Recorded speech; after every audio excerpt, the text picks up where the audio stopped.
Segundo o Criador, uma das coisas mais terríveis que podem acontecer, nocivas, com um ser humano, é ele ser privado de relacionamentos, de parceria, de cumplicidade. Eu queria lembrar a vocês que isso para Deus é tão expressivo, que mesmo antes da Bíblia narrar a criação da mulher, na viração do dia, Deus vinha conversar com Adão, interagir com ele. Porque na mente de Deus, não é saudável que uma pessoa viva isolada. Talvez isso seja bem refletido no momento em que vivemos, onde estamos ainda falando, mesmo de uma forma um pouquinho mais relaxada, de isolamento social. Mas o quanto de mal esse isolamento fez para a sociedade, isso é notório. A solidão. E muito mais do que estar sozinho, sem a companhia de ninguém, talvez seja a dor de estar envolto, rodeado de pessoas e mesmo assim continuar sozinho. Porque às vezes você está rodeado de pessoas, mas você está só. Esse dia, numa fila para embarcar num voo, devia ter mais ou menos umas 150 pessoas. E estávamos todos na fila e a moça estava indo à minha frente e de repente, uma funcionária da companhia aérea olhou para ela, não sei por que motivo, perguntou para ela: a senhora está com alguém? E ela disse: não, eu estou sozinha. E naquele momento tinha inúmeras pessoas ao redor dela, mas ela estava dizendo: nenhuma dessas pessoas fazem parte do meu convívio, fazem parte da minha história. Apesar de eu estar envolto numa multidão, apesar de eu fazer parte de um núcleo familiar de 5, 6, 10, 20 pessoas, morar numa casa, isso não significa que essas pessoas estão com você. Muitas pessoas se sentem solitárias. Uma das grandes reclamações, até mesmo das pessoas que vêm para a igreja, é a dificuldade de interagir e de conseguir algum relacionamento. As pessoas se queixam muito disso.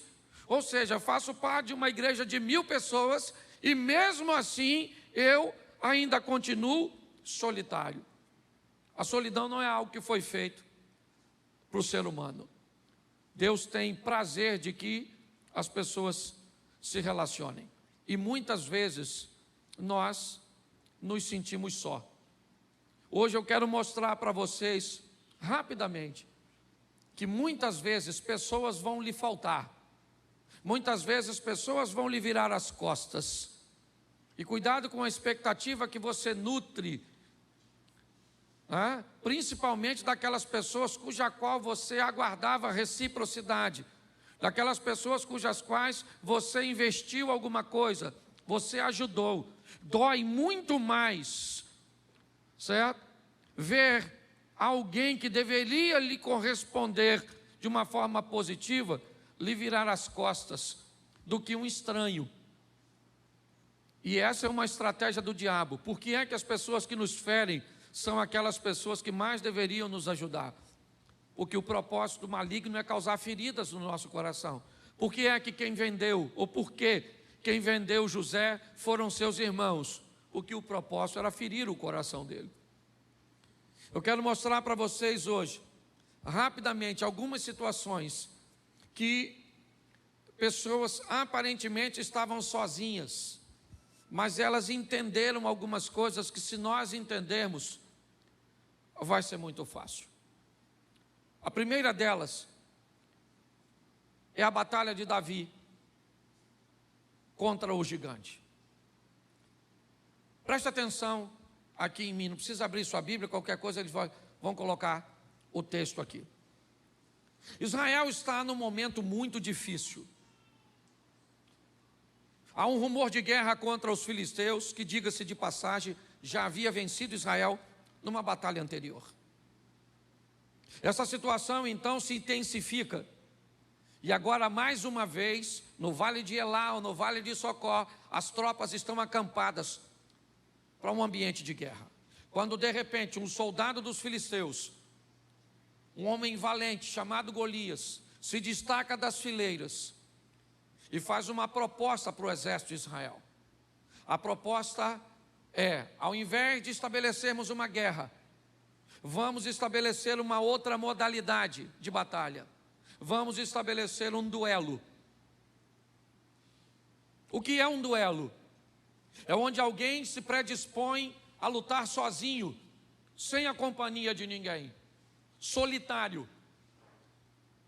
Golias está dizendo, eu estou apto a me destacar, e sozinho eu sou capaz de enfrentar qualquer soldado de vocês. Escolham em Israel alguém que seja homem o suficiente, que seja forte o suficiente, que seja corajoso o suficiente para vir aqui me enfrentar sozinho. Essa é a proposta. Não podem ser dois, não podem ser três, não. Ele pode trazer consigo a arma que quiser. Fique à vontade. Eu tenho couraça, eu tenho escudo. O que ele tem? Lança, flecha, espada. Eu tenho todo o aparato a meu favor, é o que está dizendo Golias, para vencer. Eu sou altamente preparado. E é nesse ambiente de duelo, de solidão, que Davi vai resolver entrar nessa batalha. É algo aparentemente louco. Todas as pessoas que estão olhando para aquele momento, não faz sentido. Porque todas as pessoas que estão olhando para Davi, o que estão vendo? Um homem grande, bem armado, bem equiparado, ou equipado, como Golias, intransponível. E do outro lado, um rapaz que não tem uma lança, não tem uma espada, não tem um escudo, ele não tem nada, e pior, ele está sozinho. Sabe o que é mais incrível nisso? É que para todo mundo Davi está sozinho. A única pessoa que não se sente sozinho nesse campo de batalha é Davi. Davi é o único que está naquele ambiente e tem certeza de que ele não está sozinho. Mas pastor, se ele não está sozinho, então não é duelo. Bom, aí é que vem a parte legal. Porque o aliado de Davi não pode ser visto por ninguém. O aliado de Davi, ele é invisível. Então todo mundo que olha só vê Davi. Golias não reclama, aliás, ele até reclama, dizendo, você não tem vergonha de mandar um garoto? Põe para mim o texto na tela, por favor, verso 45 do capítulo 17. 17, 1 Samuel, verso 45. Davi, porém, disse ao filisteu, você vem contra mim com espada, com lança e com dardos, mas eu vou contra você em nome do Senhor dos... Isso, o Senhor dos exércitos, o Deus dos exércitos de Israel, a quem você... Verso 46. Hoje mesmo o Senhor o entregará nas minhas mãos, eu matarei, cortarei a sua cabeça, e hoje mesmo darei os cadáveres, né, do exército filisteus, as aves do céu, os animais selvagens, e toda a terra saberá que há Deus em Israel. Sabe o que esse garoto está dizendo? Pensa só. Todo mundo está olhando, Davi está como? Sozinho. E o que Davi está falando? Ele sabe nada. Vou matar esse cara aí. Mas você está sozinho. Eu não estou sozinho. Deus está comigo. Se você consegue ver Deus ou não consegue, isso não é problema meu, isso é problema seu. Eu tenho certeza de que Ele está comigo.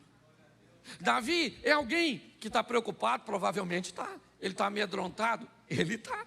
Mas ele sabe, É o que ele está dizendo. Ele falou: olha, rapaz, você vem com espada, escudo, lança, você vem todo aparado. Eu vou contra você em nome do Senhor, e o Senhor dos exércitos, a quem eu sirvo hoje, vai botar você na minha mão. Como é que Deus vai botar Golias na mão do Davi, se Deus não está lá? O que Davi está dizendo, gente, é muito importante nós entendermos isso. Em muitas ocasiões da sua vida, o diabo vai fazer você se sentir sozinho. E não tem problema nenhum nisso. Dependendo da dificuldade, você olha para um lado e para o outro, você não vê nada.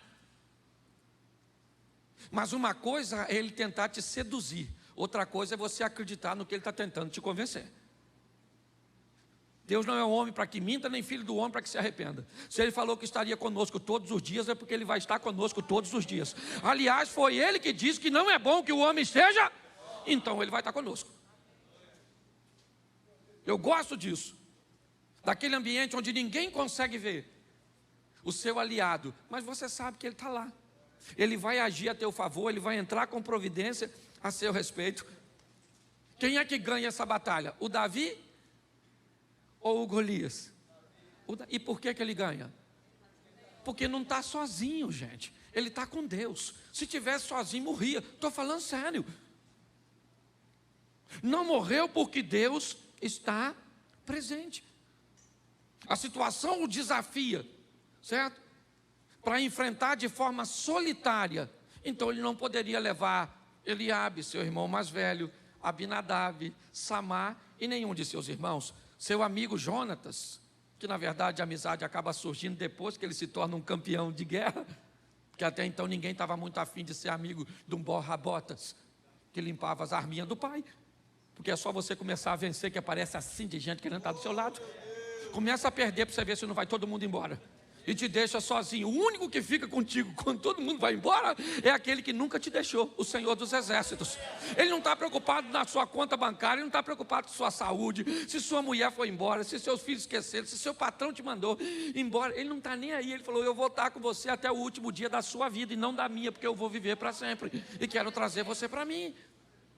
É importante nós entendermos isso. Eu gosto desse camarada, primeiro pela valentia.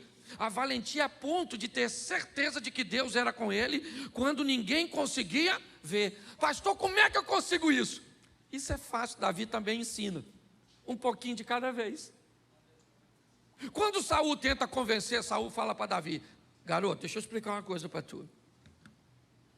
Senta aí. Tu viu o tamanho do cara?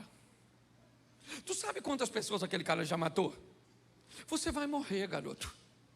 Você não pode ir contra aquele gigante. Ele é matador desde garoto. Quase matou a mãe dele quando nasceu. O cara é matador. Davi falou: peraí. Deixa eu te explicar um negócio. Eu estou acostumado. Volta e meia eu vejo Deus me dando vitória. Volta e meia eu vejo Deus agindo em ambientes que ninguém consegue ver. Se você não acredita, isso não é problema seu. Eu só quero que você me autorize. Fala para mim, vai e tu vai ver o que vai acontecer com aquele gigante de uma figa, filho de uma égua, miserável. Eu vou matar ele. Ninguém acreditava nele. Querido, deixa eu te dar uma notícia muito importante. Se você, para vencer, depender da torcida dos outros, se prepare para perder. Porque hoje a sua vitória incomoda muito mais os outros do que a sua derrota. Está assim de gente torcendo para você? E cuidado, que a maioria dessas pessoas que torcem com força está perto de tu. Porque inveja não é coisa que você tem de quem está longe. Você tem inveja do salário do Neymar? Aí do teu irmão. Esse dia eu achei legal, o cara falou assim: eu sonho em ganhar 20 mil. Igual o meu irmão. Aí o cara falou: seu irmão ganha 20 mil? Ele falou: não, ele também sonha. É só um sonho. Você está rindo, mas é sério. Eu gosto da estrutura. Por quê? Porque ele consegue enxergar que não está. Eu não sei como é que você se sente em algumas fases da sua vida, mas a Bíblia diz que Deus vai estar presente. Posso ouvir um amém? Isso. segundo texto, eu vou usar uns aqui para você ter facilidade de olhar depois, certo? Próximo evento, 2 Crônicas, a partir, vamos para o capítulo 32, certo? Novamente, as coisas não estão boas para o povo de Deus. Agora Israel está cercada. Agora o exército não é mais dos filisteus, são os sírios, pela mão de Senaqueribe. Agora as coisas estão extremamente difíceis. O rei, ele não quer invadir, ele quer que o povo se renda, então ele manda uma carta, que é lida diante do povo. Ele está com um exército do lado de fora. Ezequias tem 25 anos de idade, nessa ocasião, acabou de assumir o governo e fez algumas mudanças. Ele está praticamente sozinho, a idolatria havia sido introduzida no reinado e ele está tentando erradicar isso, voltando a estabelecer o culto. E nesse momento, Senaqueribe se levanta. É muito importante nós entendermos isso. Algumas pessoas às vezes nos procuram e dizem assim: pastor, por que é que quando eu aceito Jesus parece que as coisas ficam piores? Isso é mentira. As coisas não ficam piores. O grande problema é que quando você aceita Jesus, Ele, quando chega, acende uma luz. E a luz que Ele acende mostra a sujeira que você não via enquanto estava nas trevas. O problema é que quando Ele chega, Ele mostra que tem pessoas que não devem mais estar na sua vida. E aí você começa a enxergar coisas que você não via antes. Aí dá a impressão de que as coisas pioraram. Mas não tem pior, o troço já estava ruim. É que você estava, né, cego nesse ambiente. Quando eu olho para esse texto, o que eu vejo? Um cara cercado. Exército ele praticamente não tem. A estrutura dele para se defender é basicamente nenhuma. Ele não tem recursos nenhum, nem para estabelecer aliança com outros reis, porque o pai dele decretou falência para a gestão dele. Ezequias não tem nada. Os utensílios todos de ouro, de prata, de bronze, de tudo, da casa dos príncipes, ele deu tudo para o exército da Síria e dos assírios. Ele não tem nada, ele não tem como fazer aliança. É nesse ambiente que ele está aparentemente sozinho, liderando um grupo que não tem nenhuma condição de vencer. Só que o versículo 7, 2 Crônicas 32, 7. Ezequias diz assim: sejam fortes e corajosos, não tenham medo, nem desanimem por causa do rei da Assíria e do seu... Não, bota lá o adjetivo. Enorme exército. Pois conosco está um poder maior do que o que está. Presta atenção. No meio daquele caos, Ezequias diz: nós não estamos sozinhos. Tem alguém conosco que é maior do que tudo que ele tem. Ele está num momento de dificuldade. O momento de dificuldade inevitavelmente pode trazer sobre nós uma cegueira. Você lembram quando Agar está do lado de um poço, vendo seu filho morrer de sede? O texto não diz que o anjo faz o poço aparecer. O texto diz que o anjo olha para Agar e diz: Agar, o que está acontecendo com você? Tem um poço do seu lado. Mas às vezes a situação é tão difícil que a solução está mais perto do que você imagina, mas você não consegue ver. Quando olhamos para esse texto, o que Ezequias diz? Olha, ninguém está vendo, mas há um conosco, um poder maior do que todo o poder que está com ele. Não desanima não. Eu imagino o pessoal falando: um com a gente para matar o Senaqueribe. Não desanimar. Desanima não, hein? Ele falou que tem um com a gente aí, ó. Pergunta a ele onde é que está esse um. Às vezes você vai procurar Deus e não vai ver.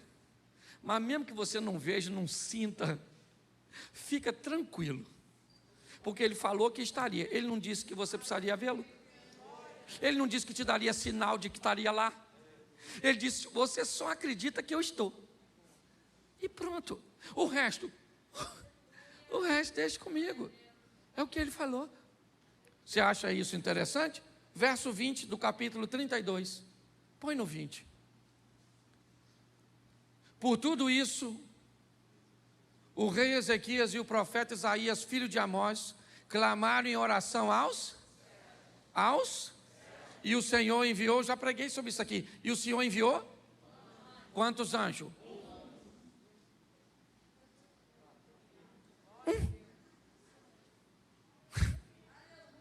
Sabe contar? Um anjo. Aí você acredita se quiser. O texto diz que o anjo veio, matou, resolveu a parada toda.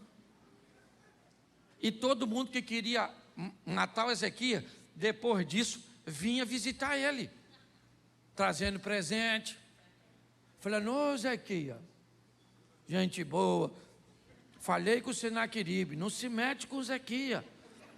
Ezequias não é, porque é o maior barato. Quem diz que você não ganharia, mas fica tão surpreso quando você vence. Quem diz que você ia falir, aparece lá na sua loja, no seu comércio, e diz, olha, eu tinha certeza de que você ia superar. Quem te viu lá no bico do urubu, lá no UTI, quando te encontra, diz, sabia que Deus ia fazer, sabia nada.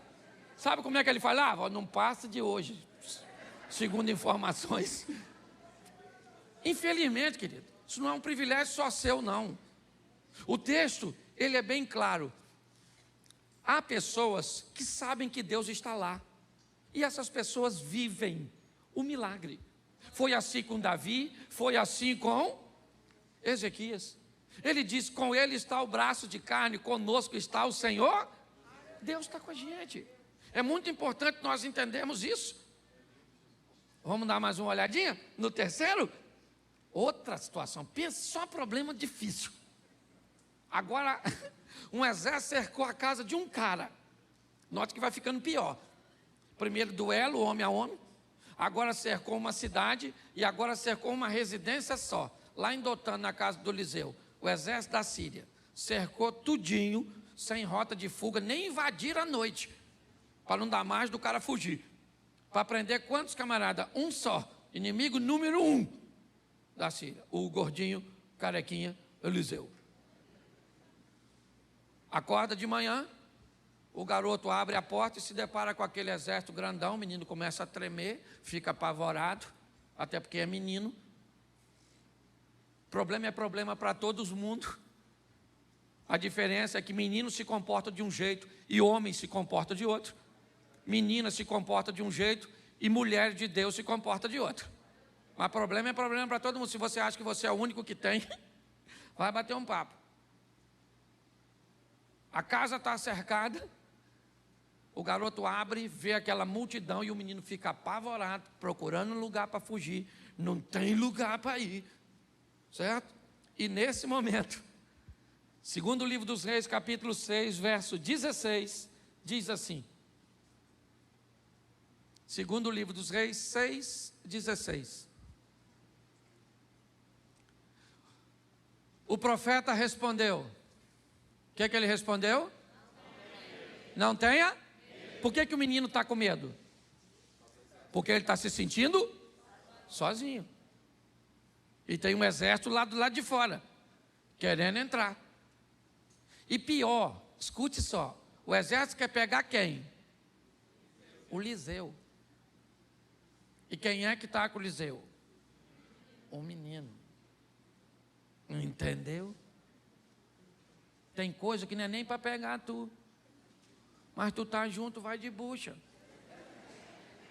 Vale uma observação para você selecionar melhor. Deixa eu te dar uma dica. Nunca tente ajudar quem Deus quer tratar. Você não é melhor que Deus. Quando alguém estiver sofrendo, pergunta. Senhor, mexe com isso? Ou deixa isso quieto? Você quer exemplo bíblico para eu elucidar isso? Fica fácil. A visita que Josafá faz a Acabe. Entra numa batalha que não é dele, quase morre o Josafá. Não morreu pela misericórdia. Porque o engraçadinho do Acabe, na hora de entrar na batalha, sabe o que o Acabe falou? Ó, Josafá, nós vamos na batalha, eu não vou vestir de rei não, tá? Eu vou vestir de soldado. E você vai vestir de rei, é mais seguro. Só que o exército inimigo deu uma ordem, não mata ninguém, a não ser o rei. Ele só tinha ido num jantar. Se lascou. Quando os caras viram o rei, saíram correndo atrás do Josafá. E o Acabe, está tranquilão. De repente alguém viu que falou, não é o Acabe não. Se você, escute o que eu estou falando, já me lasquei com isso. Já aprendi, mas já levei uns prejuízozinhos. Bravo. Quando Deus estiver tratando alguém, pergunta antes de se meter. Senhor, está brigando contigo ou com o chifrudo?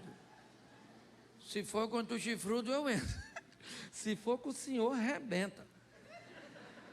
Até porque na mão do Senhor fica mais fácil. Ele é misericordioso. Pelo menos foi a mão que Davi escolheu estar. Nesse texto, o profeta diz, não tenha medo. Aqueles que estão conosco são mais numerosos do que os que estão.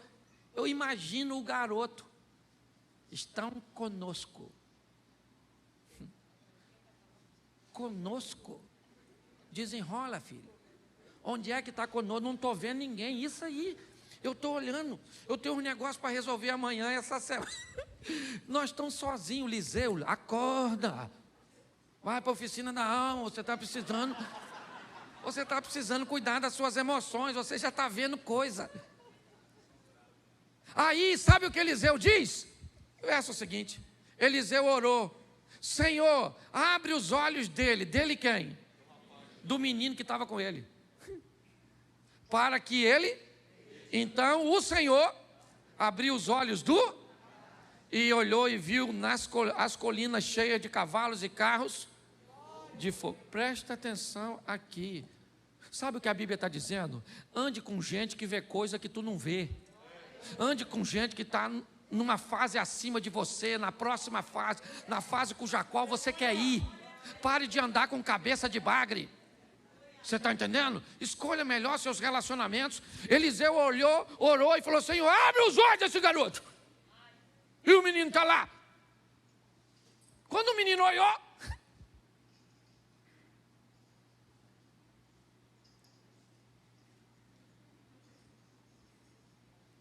estava aí já, Eliseu? Por isso que tu está tranquilo, sim. Eu não estava vendo, não. Eu imagino o garoto se destacando agora e falando. Chega aí, irmão. Veio pegar o Liseu e eu. Né, Liseu? Fala para encarar os cavalos de fogo aí, ó. O Vingador. Não está aparecendo Caverna do Dragão? Está aparecendo. Escute só, querido. A gente fala muito, mas na hora de viver o negócio fica difícil. Basta enfrentar um probleminha. Não, às vezes não precisa nem de um gigante para você ter medo. Só um anão que aparece. Morri. O que a Bíblia está dizendo é que Deus está onde sempre esteve, no controle de todas as coisas. Não é Deus que tem que agir. Segundo a Bíblia, somos nós que temos que abrir os olhos. Está aqui na Bíblia. Posso ouvir um amém? Amém? Isso. Você quer ver o outro também que não dá para entender? O tal do Elias. Pensa num cara extraordinário. Um dia invocou com Acabe e falou, aí Acabe, a partir de hoje, o texto nem diz que foi Deus que mandou. Diz que ele invocou e falou assim, ó, segundo a minha palavra, eu sou assim ó, com a chefia. Então não chove mais. Ele só esqueceu que morava lá. Um pequeno detalhe. Ele só... Não chove na terra que ele morava. O miserável amaldiçoando o local que ele está. Por não podia dizer, não chove lá. A partir de hoje, não chove mais aqui na sua terra. Pronto. Aí o Acabe quer matar ele. Deus fala, foge, vai lá. Ninguém mandou você falar. Foge para o Ribeiro de Querite. Já conversei com o corvo para dar comidinha para você e você toma água. A água secou. Aí o corvo estava trazendo comida, estava entalando. Deus falou, vai para Serepta, que pertence a Sidom, fora dos termos administrativos de Acabe, porque já conversei com a viúva para cuidar de tu. Lá vai o Elias para procurar a viúva. É solteiro, deve estar achando que vai arrumar até um relacionamento. Uma viúva maneira, de um desembargador, um funcionário público altamente do escalão. Chega lá uma mulher catando uns gravetos. Olha como é que Deus é engraçado. Aí sabe o que é que Deus faz? Agora você volta para conversar com Acabe. Aí encontra lá os profetas, faz fogo, fogo, fogo, lembra? Fogo, mata os bichos, tudo. Os soldadinhos lá com os caras. Aí vai para o Monte Carmelo. Aí chega lá, pede fogo, cai o fogo. Aí Acabe sai correndo para casa e fala com Jezabel. Jezabel, menino, deixa eu falar uma coisa contigo. Elias matou os profetas do seu pai, tudo. Jezabel falou, o quê? Amanhã, essa hora, ele está morto. Alguém foi lá e falou para o Elias, Jezabel falou que vai te matar. Saiu correndo. Um cara matou 450 homens, foge de uma mulher. O que é isso? Crente. Crente enfrenta hoje um problema grande. Deus abre portas, Deus fez milagres, e basta enfrentar um outro problema. Não dá mais para segurar. Poxa, você está rindo de você mesmo, não é de mim não. Volta e meia nós estamos fazendo. Sabe o que Elias faz? Eu vou até ler. Capítulo 19, verso 14. 1 Reis 19, 14. Ele respondeu. Quem respondeu? Tenho sido muito zeloso pelo... Olha o que já está reclamando. Falando que ele está cuidando de tudo, zeloso.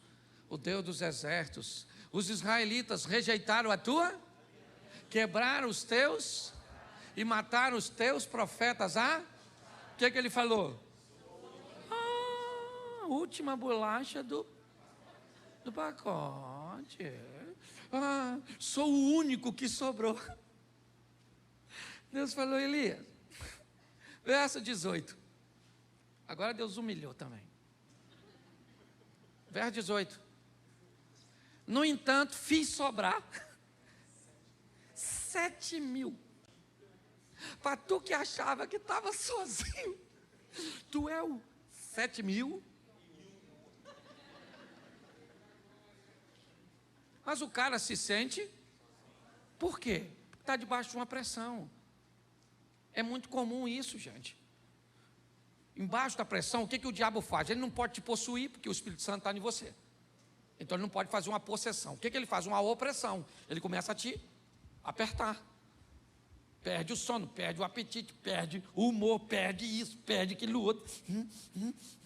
Aí você já começa a achar que não tem mais ninguém no mundo, que ninguém te ama, que é melhor morrer. Já começa esse sentimento doido. E quem viveu isso? O Elias. O que a Bíblia está dizendo? Acorda, abra os seus olhos. O diabo vai querer te enganar, dizer que você está sozinho, que essa igreja não é para você, porque você não deve andar com Jesus, porque... Poxa.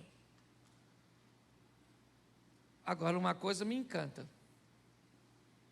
É Jesus dizendo que ficou sozinho.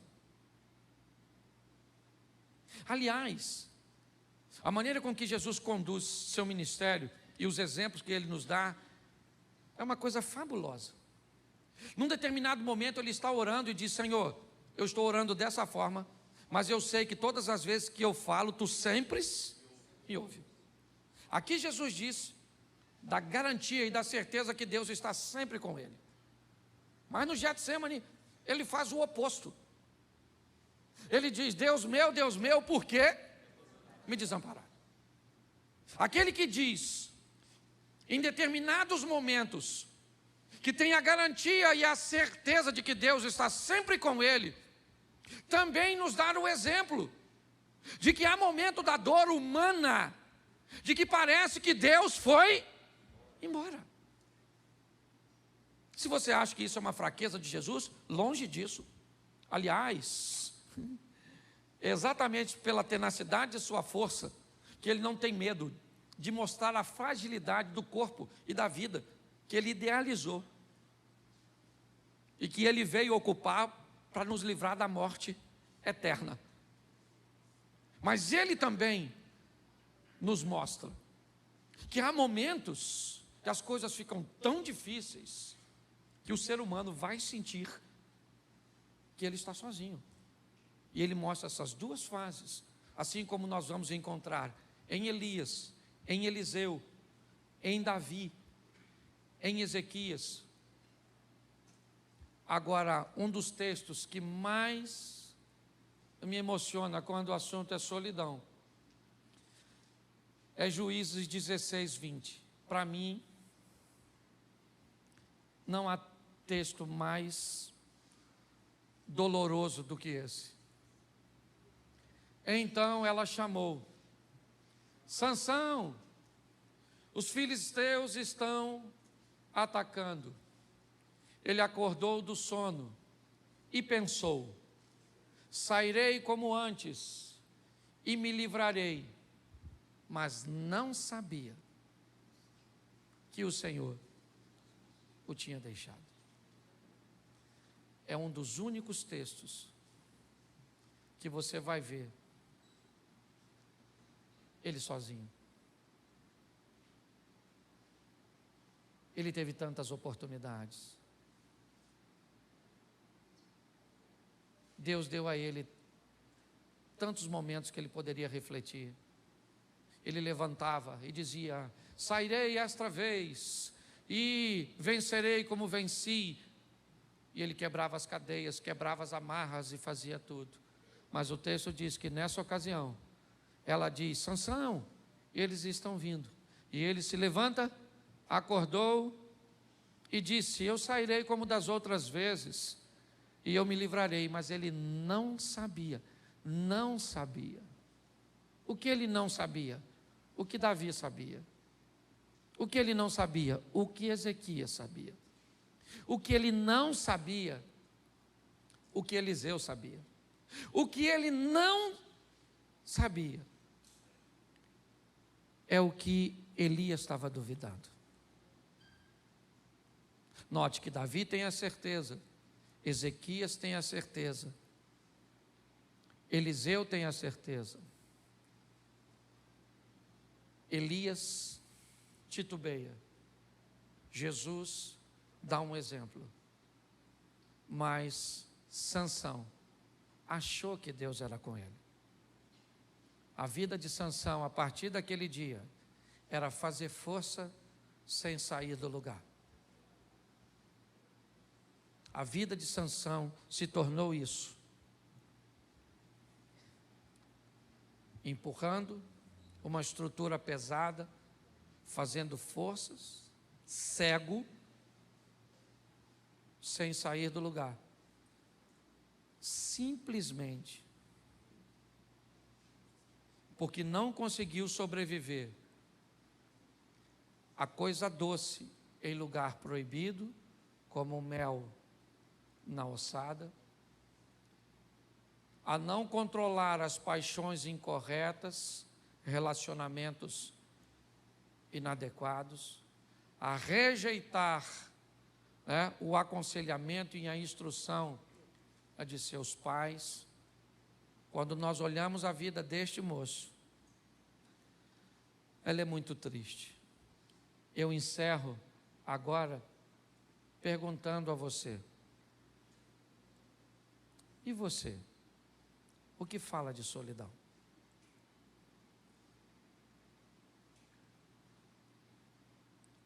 Como é que está a sua situação hoje? Ontem nós tivemos um evento aqui dos obreiros. E eu recebi um abraço de um irmão aqui da igreja. Mas pensa assim Eu confesso a você que uma pessoa que eu jamais imaginaria que havia notado que eu estava me sentindo sozinho. Ele se aproximou e me disse: pastor, esses dias você estava pregando E eu vi que você estava só. Sua fala estava pausada, seu raciocínio estava lento. E ele, sem me tocar, ele ainda não tinha me abraçado. À medida que ele foi falando, eu fui vendo que eu não estava sozinho. E ele me disse: eu fui para casa e orei por você, pastor, naquele dia. Eu não sei como você está hoje. Isso não tem a ver com o dinheiro que você tem. Isso não tem a ver com a beleza do seu casamento. Isso não tem a ver com o sucesso de seus filhos. Aliás, eu não sei nem se isso tem a ver com a sua espiritualidade e intimidade com Deus. Porque eu vou dizer que Elias não era íntimo. Eu vou dizer que Moisés não era íntimo. Mas a solidão de não ter com ninguém para dividir a dor de guiar aquele povo fez com que ele tomasse algumas decisões. Eu gostaria de fazer parte da sua intimidade, mas eu não tenho como. Eu sou um mero mortal. Eu não tenho nem como visitar todos os membros. Nós estamos lutando para estabelecer um processo onde todos sejam assistidos. Porque, pasme vocês, a maioria das pessoas que se queixam de alguma coisa, basicamente aqui na igreja, é de solidão. É de que gostaria de ser vista mais de perto, ser notada. Essa tem sido uma deficiência. Mas eu quero dizer a você, pessoas vão lhe faltar. Em muitos momentos você vai olhar, mesmo sendo bem casada, você vai se sentir solitária. Mesmo bem casado, você vai se sentir solitário. Mesmo com 4, 5 filhos amorosos, vai ter momentos. Mesmo com toda a estrutura. Mas hoje Deus me trouxe aqui para falar para você e para mim. Independente de como seja o seu momento, você nunca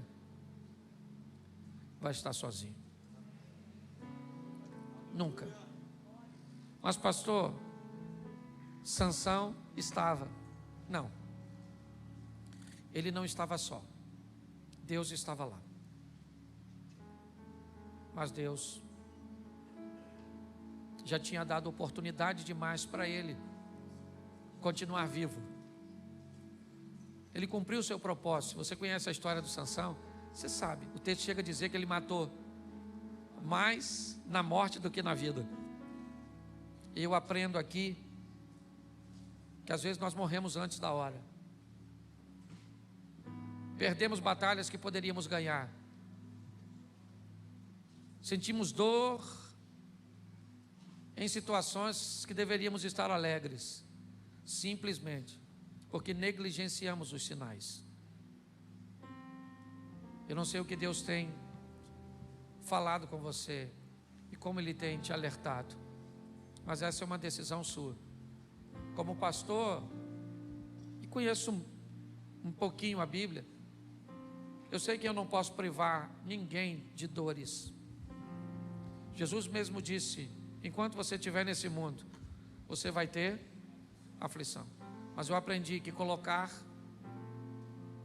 os princípios no lugar certo não te livra das dores, mas suaviza bastante. Você pode eliminar quase todos os problemas da sua vida se você colocar os princípios de Deus. Mas essa é uma escolha sua. É você que decide. Eu queria que você ficasse de pé nesse momento. O culto está acabando e eu não vou poder ir com você. O pastor Eliezer não vai poder ir com você, o Sidney, o Osias, ninguém no Ministério de Louvor vai poder ir com você. Mas tem alguém aqui que pode. Esse alguém é Deus. E mesmo que você não veja, Ele vai te acompanhar.